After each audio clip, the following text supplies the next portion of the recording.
Hello friends, आज हम लोग इस क्लास में पढ़ेंगे रॉबर्ट फ्रॉस्ट के वर्क के बारे में। हमने पिछली क्लासों में रॉबर्ट फ्रॉस्ट की लाइफ के बारे में, उनसे रिलेटेड कुछ क्वेश्चन, इंपॉर्टेंट क्वेश्चन के बारे में हमने पढ़ा। आज हम इस क्लास में पढ़ेंगे कि रॉबर्ट फ्रॉस्ट ने कौन कौन से वर्क लिखे, कुछ इंपॉर्टेंट वर्क, और उन वर्क में कौन कौन से इंपॉर्टेंट जो है कविताएं या पोएम्स उनके। तो चलते हैं, इस क्लास की शुरुआत करते हैं। आप लास्ट तक इस क्लास के साथ अगर रहेंगे तो आपको इस क्लास में रॉबर्ट फ्रॉस्ट से रिलेटेड सारी जानकारी है, सारे वर्क से रिलेटेड जो है, सारे वर्क जो है आपको इसमें देखने को मिलेंगे। ठीक है, तो चलते हैं, हम अपनी क्लास की शुरुआत करते हैं। देखिए, हमने आपको बताया था पिछली क्लास में कि रॉबर्ट फ्रॉस्ट जो है 1912 में अमेरिका के न्यू इंग्लैंड में अपनी प्रॉपर्टी, जो भी अपना हाउस था, उसको बेचकर इंग्लैंड चले जाते हैं, वहां पर हमेशा के लिए सेटल होने के लिए। लेकिन 1914 में जब वर्ल्ड वार चालू हो जाता है, फर्स्ट वर्ल्ड वार चालू हो जाता है, तो उसके बाद इनको मजबूरी बस इनको वापस अमेरिका आना पड़ता है। ठीक है, उसी बीच में इन्होंने अपना जो है पोएम कलेक्शन पब्लिश करवाया, जो कि फर्स्ट पब्लिश जो है इनका ब्रिटिश में होता है। तो इस तरह जो है ये भी चीज़ आपके लिए इंपॉर्टेंट है कि इनके फर्स्ट वर्क जो है न कि अमेरिकन पब्लिशर ने पब्लिश किया, बल्कि ब्रिटिश पब्लिशर ने पब्लिश किया था। एक काफ़ी इंपॉर्टेंट जानकारी है। तो चलते हैं, शुरुआत करते हैं। इनकी सबसे पहला वर्क, रॉबर्ट फ्रॉस्ट का जो सबसे फर्स्ट वर्क है वो 1930 में आता है। 1930 में आता है। इसका नाम, ये वर्क है आ बॉयज विल। एक कलेक्शन है, एक कलेक्शन आता है 1930 में। उसके बाद 1914 में इनका वर्क आता है। 1914 में इनका वर्क आता है north of Boston. North of Boston ये वर्क इनका आता है, नॉर्थ ऑफ बोस्टन वर्क आता है। ये दोनों वर्क जो होते हैं, इनके एक ब्रिटिश पब्लिशर डेविड नट के द्वारा पब्लिश कराया जाता है। इस वर्क को जो पब्लिश कराया जाता है, ये वर्क जो है डेविड नट के द्वारा पब्लिश होता है। ठीक है, इनके ब्रिटेन में जो पब्लिशर थे वो डेविड नट थे। अब इसमें देखते हैं नॉर्थ ऑफ बोस्टन जो इनका कलेक्शन था 1914 में पब्लिश होता है। ये दोनों कलेक्शन जो है इनके ब्रिटेन में पब्लिश होते हैं। उसके अलावा बाकी जो कलेक्शन, बाकी जितने भी कलेक्शन हैं इनके, वो सारे कलेक्शन अमेरिका में पब्लिश होते हैं। तो नॉर्थ ऑफ वेस्टर्न में जो इनके कुछ इंपॉर्टेंट वर्क है, जिसमें काफ़ी, नॉर्थ ऑफ वेस्टर्न में काफ़ी इंपॉर्टेंट कलेक्शन था, जिसमें जो है इन्होंने काफ़ी इंपॉर्टेंट वर्क लिखे हैं, जो वर्क हमारे एग्जाम के लिए काफ़ी इंपॉर्टेंट है। इसमें सबसे पहला वर्क आता है इसमें जो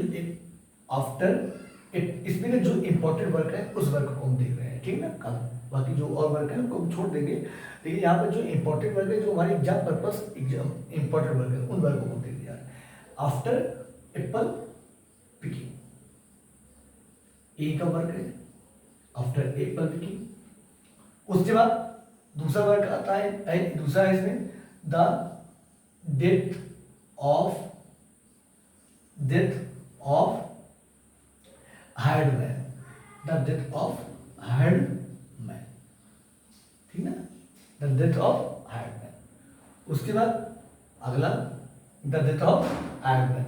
और इनका सबसे इस वर्क का सबसे इंपॉर्टेंट वर्क इनका है मेंडिंग वॉल। ठीक है ना, मेंडिंग वॉल, जो कि हमारे काफ़ी क्लासों में जो है नाइन्थ वगैरह में, जो है 9th और 10th क्लासों में भी आपको ये वर्क मिलता है, मेंडिंग वॉल मिलता है। ठीक है ना, ये वर्क। और इसके अलावा जो इनका एक वर्क है हॉर्स बरियल, होम बरियल। ये वर्क जो है इनका होम बरियल, ये वर्क जो है एक नरेटिव पोएम होती है, लॉन्ग नरेटिव पोएम होती है। ओके, लॉन्ग नरेटिव पोएम होती है। इस तरह जो नॉर्थ ऑफ वेस्टर्न वर्क में जो है, नॉर्थ ऑफ वेस्टर्न जो कलेक्शन होता है, इसमें के 4 वर्क होते हैं, बहुत इंपॉर्टेंट वर्क में आते हैं। पहला कौन सा है? After Apple picking, the death of hired man और मेंडिंग वॉल और होम नवंबर ये क्या है, लॉन्ग राइटिंग पोएम है। बाकी सब तो जो है ठीक है, मेंडिंग बाल तो आपकी शॉर्ट पोएम है। ये अपने पे पिकिंग या डेथ ऑफ आयरन मैन ये सब भी जो है बहुत ज़्यादा लंबी नहीं है, ठीक है, थोड़ा है लंबी, नेगेटिव में है, ठीक है, नेगेटिव स्टाइल में। और ये जो मेंडिंग बाल है, तो मेंडिंग बाल जो है इसमें सबसे इंपॉर्टेंट पोएम जो है, क्योंकि ये पोएम ज़्यादा फेमस है इनमें, फेमस, ठीक है, मेंडिंग बाल। तो मेंडिंग बाल वर्क जो है, मेंडिंग बाल जो वर्क है ये इयम्बिक पेंटामीटर में लिखा गया है, लेकिन इसमें राइमिंग स्कीम जो है कोई भी राइमिंग स्कीम नहीं है इसमें, जो राइमिंग, ठीक है ना, ये ब्लैक वर्ड्स में लिखी गई, ठीक है, इयम्बिक पेंटामीटर तो है, ठीक है, इयम्बिक पेंटामीटर और ब्लैक वर्ड्स में ये लिखी गई, ठीक। आगे चलते हैं नेक्स्ट पोएम का देखते हैं। अगर आप इसका स्क्रीनशॉट लेना चाहें या लिखना चाहें तो आप लिख सकते हैं, ठीक है, वीडियो को जो है पुश करके और आप इसको जो है लिख सकते हैं। चलते हैं हम आगे वर्क देखते हैं इनका।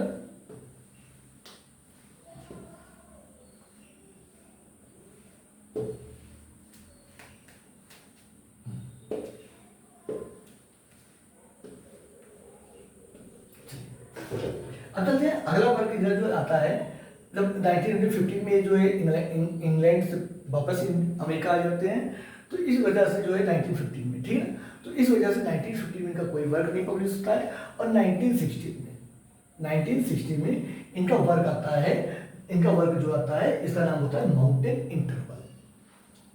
जो इसमें कलेक्शन आता है, इस कलेक्शन का नाम होता है माउंटेन इंटरवल। ये जो है इनका कलेक्शन होता है माउंटेन इंटरवल, ठीक है।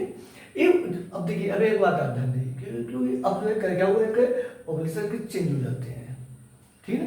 तो इंग्लैंड का जो पहला इंग्लैंड जो पब्लिश हुआ था पहला कलेक्शन, इंग्लैंड में 2 कलेक्शन पब्लिश हुए हैं, अब बॉयज बिल और नॉर्थ ऑफ वेस्टर्न। तो दोनों कलेक्शन के जो पब्लिशर थे वो डेविड नट थे।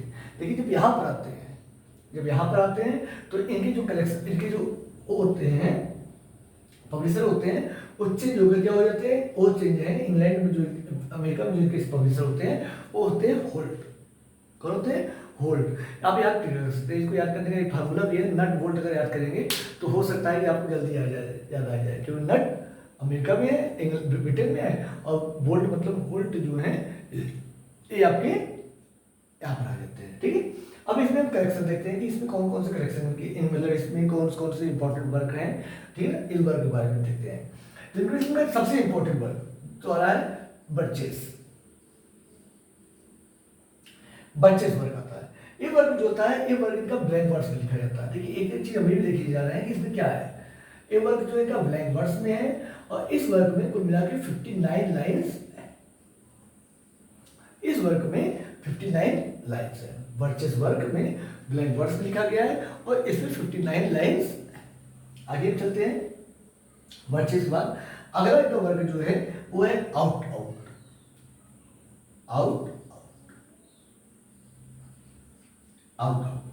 ठीक है, आउट वर्क है। ये वर्क में इनका ब्लैंक वर्ड्स में लिखा गया है, ये work out work.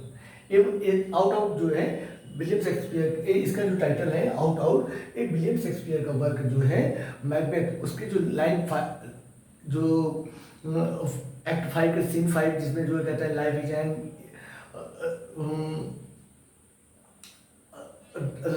Play, played by idiot ऐसे करके है ना, ठीक है ना।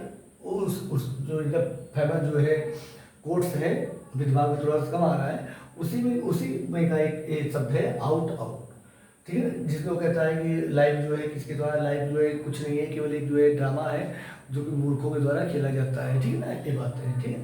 तो आउट, ठीक है, आउट वर्क जो है ब्लैंक वर्ड्स में लिखा गया है, और ये वर्क जो है ब्लैंक वर्ड्स में है, हाँ ब्लैंक वर्ड्स में है, और उसके बाद जो है ये सिंगल स्टैंजा है, सिंगल स्टैंजा वर्क है।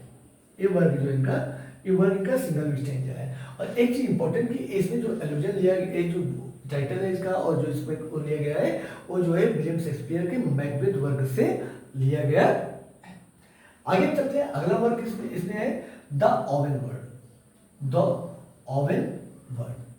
ये वर्क का क्या है, ये वर्क का एक सोनेट्स है। ये वर्क क्या है, ये वर्क का सोनेट्स है, मतलब 14 लाइन का वर्क है, 14 लाइन का वर्क है, ठीक है ना, 14 लाइन का वर्क है। देखिए आप एक बात ध्यान दीजिए कि क्योंकि यहाँ पर जो आते हैं जब एक वर्ड लिखते हैं तो उसमें ब्लैक वर्ड वो फ्री वर्ड से जो है बहुत ज़्यादा मात्रा में हो जाता है। और इन लोगों की लाइन में जो है क्योंकि क्लासिकल रूप में नहीं लिखते हैं, जैसे एलिजाबेथन एज में है, जेकोबियन एज में है, या ठीक है ना, जेकोबियन एज में है, या रोमांटिक एज तक, ठीक है ना। रोमांटिक एज तक जो है जितने भी वर्क होते हैं, रोमांटिक एज तक जो भी वर्क थे उन वर्क में जो है खासकर रोमांटिक एज तो नहीं, पहले जो है रेस्पिरेशन पीरियड तक के जितने भी वर्क थे उनमें जो है काफ़ी ज़्यादा देखिए उन लोग जो है काफ़ी ज़्यादा गौर करते थे अपनी मतलब जो लिखने का तरीका होता था उस पर काफ़ी गौर करते थे। लेकिन जब रोमांटिक एज आता है तो रोमांटिक एज के बाद जो है रोमांटिक एज में क्या होता है कि लोग राइटर जो होते हैं वो स्टाइल सारी चीज़ें छोड़ के केवल अपने भावनाओं पर जोर देते हैं, ठीक है ना। तो उस तब उसके बाद क्या होता है कि फिर उसके बाद जो है मतलब बहुत ज़्यादा इस पर मतलब एक चीज़ फॉर्म पे बहुत ज़्यादा जोर नहीं दिया जाता है। तो इसलिए यहाँ पर जो है केवल आपके लिए इंपॉर्टेंट है द ओवन वर्ड जो है एक सोनेट है, ठीक है ना। आगे चल रहा है, आगे इसमें का अगला वर्ड जो इंपॉर्टेंट वर्ड है the road not taken. The road not taken, ये वर्ड जो है नॉट टेकन, ये भी काफी इंपॉर्टेंट है आपकी लाइफ के लिए, जो काफी इंपॉर्टेंट है कि मतलब आपको जब आप दुविधा में हो कि कौन सा रास्ता चुनना है तो ये वर्ग जो है आप जरूर पढ़िए, ठीक है ना। इस वर्ग को आप पढ़ेंगे तो जरूर आपको एहसास होगा कि हाँ क्या है, ठीक है ना, कि मतलब आपको अपनी लाइफ में डिसीजन कैसे लेने चाहिए, ये चीज़ें काफ़ी इंपॉर्टेंट होती है। आगे चले द रोड नॉट टेकन, ये वर्ग जो है इनका आता है। उसके बाद 1923 में इनका वर्ग आता है न्यू हैम्पशायर। न्यू हैम्पशायर का वर्ग आता है, न्यू हैम्पशायर वर्ग आता है। यह न्यू हैम्पशायर वर्ग जो है इनका पहला करेक्शन होता है जिसकी वजह से इनको 1924 में इनको जो है पुलित्जर प्राइज मिलता है। पहला वर्ग इनका न्यू हैम्पशायर, हमने बताया था ना अभी पहला वर्ग इनका 1924 में पहला वर्ग पहले बार पुलित्जर प्राइज मिलता है। उसके बाद 1931 में इनको पुलित्जर प्राइज मिलता है जो कि कलेक्टेड पोएम के लिए जो कलेक्शन आता है कलेक्ट पोएम। उसके बाद इनको जो है 1931 में इनको मिलता है जो कि मिलता है आ फादर रेंज, और उसके बाद 1943 में इनको मिलता है जो कि मिलता है आ विटनेस ट्री पर, ठीक है। एक 4 कलेक्शन पर, ठीक है ना, न्यू हैम्पशायर कलेक्टेड पोएम्स और आ फादर रेंज और आ विटनेस ट्री, ठीक है ना। इसके लिए जो इनको एक वर्ग मतलब 4 बार 1923 में और 1934 में और 1931 में और उसके बाद 1937 और 1943 में इनको जो है 4 बार इनको जो है पुलित्जर प्राइज मिलता है। अब हम आगे देख रहे हैं, इसमें आगे हम देखते हैं कि इसमें अन्य हैम्पशायर में जो कौन कौन से वर्ग आते हैं जो कि इनको देखते हैं कि इसमें कौन कौन से इनके वर्ग आते हैं जिसमें जो इंपॉर्टेंट है। इसमें एक वर्ग आता है fire and ice. Fire and ice, fire and ice वर्ग आता है। ये क्या है, ये 9 लाइन में लिखा गया है, ये 9 लाइन में लिखा गया है। और ये जो है ट्रेजरिमा में लिखा गया, मतलब ट्रेजरिमा की लाइन में इसको होती है कि मतलब ए बी ए, उसके जो बीच वाली लाइन है उसी की लाइन में इसको अलग चलता है बी बी सी बी, फिर उसके बाद चलेगा सी डी सी, ठीक है। तो इस तरह जो है इसे ट्रेजरिमा कहते हैं, मतलब इसमें 3 लाइन के स्टेंजा होते हैं। तो ये फायर एंड आइस तो ट्रेजरिमा में लिखा गया है, मतलब इसमें कितने स्टेंजा होंगे, 3 स्टेंजा होंगे, ठीक है, 3 स्टेंजा है। आगे हम देखते हैं फायर एंड आइस के बाद अगला इसमें है stopping by would. Stopping by would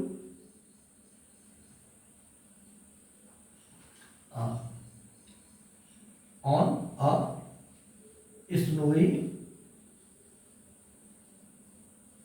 evening, on a snowy evening, ये वर्ग का जो आता है